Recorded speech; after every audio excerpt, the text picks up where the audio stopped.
How to determine what makes a good backlink. As you can imagine, not all backlinks are created equal. Just because a website looks clean and shiny on the surface, it doesn't necessarily mean that having a link from that site is going to have a benefit to your website.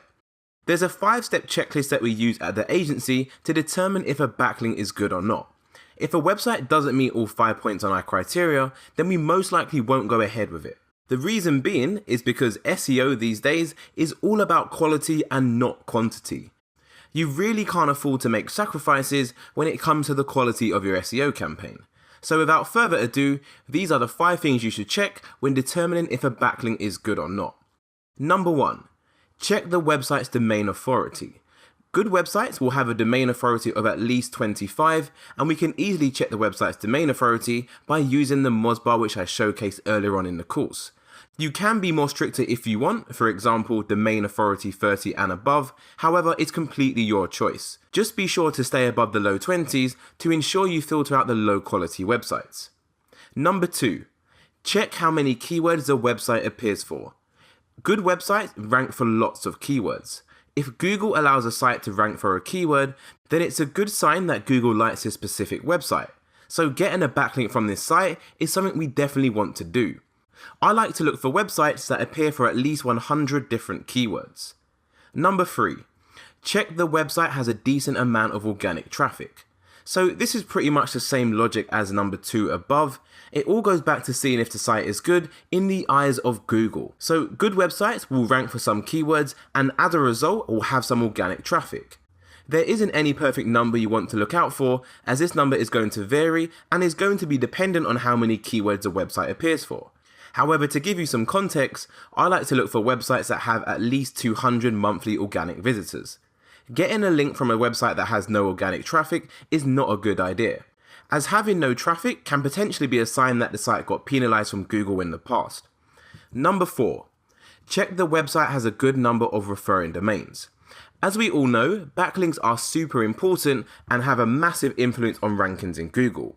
If you're getting a backlink from a website that also has its own backlinks, then that's a really good thing, as all of that link juice and all of that power it has from its own links will make its way over to your site as well, giving your website a bigger boost in Google.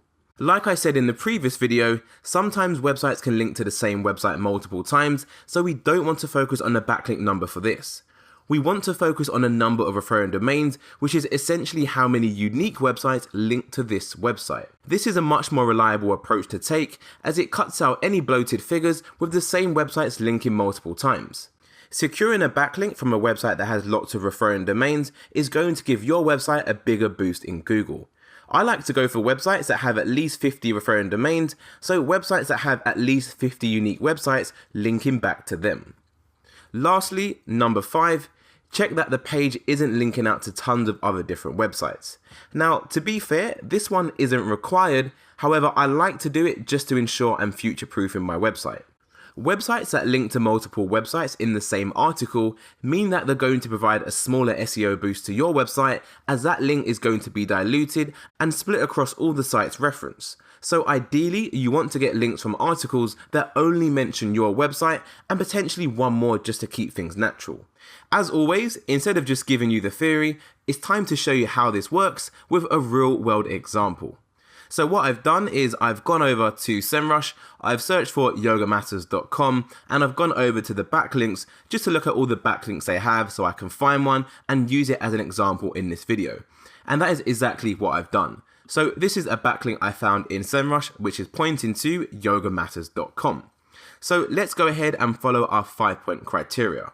So the first thing was to check the domain authority. So let's go ahead and check the domain authority now using the Mozbar which I showed you earlier on in the course. So as you can see, the domain authority is 90, which is really high. This is way above what I recommend of 25. So this is really good and is a great sign which we want to see from a backlink that we have. The next thing which you want to check is the amount of keywords and the amount of organic traffic this site has. So to do that, I'm going to take the website domain name, which is going to be ellie.com. It's very important we take just a domain name and not the whole URL. So let's take that domain name, Control C, go over to SEMrush and then Control V, simply paste for that.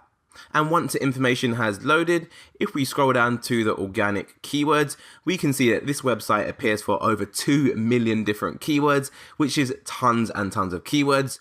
So it's passed our keyword check, which if you remember was at least 200 keywords. If we scroll up to the top, we can see the organic traffic. This site has over 10 million organic visitors every single month, almost 11 million visitors, which is actually crazy. So again, nothing to worry about at all from this site. It has passed point 3 on our criteria. Point 4 was the amount of referring domains. We can see the referring domains by looking under backlinks right here. Referring domains, 80,300. Again, tons and tons of referring domains. So this is a really good sign and is an indication that this is a really good backlink.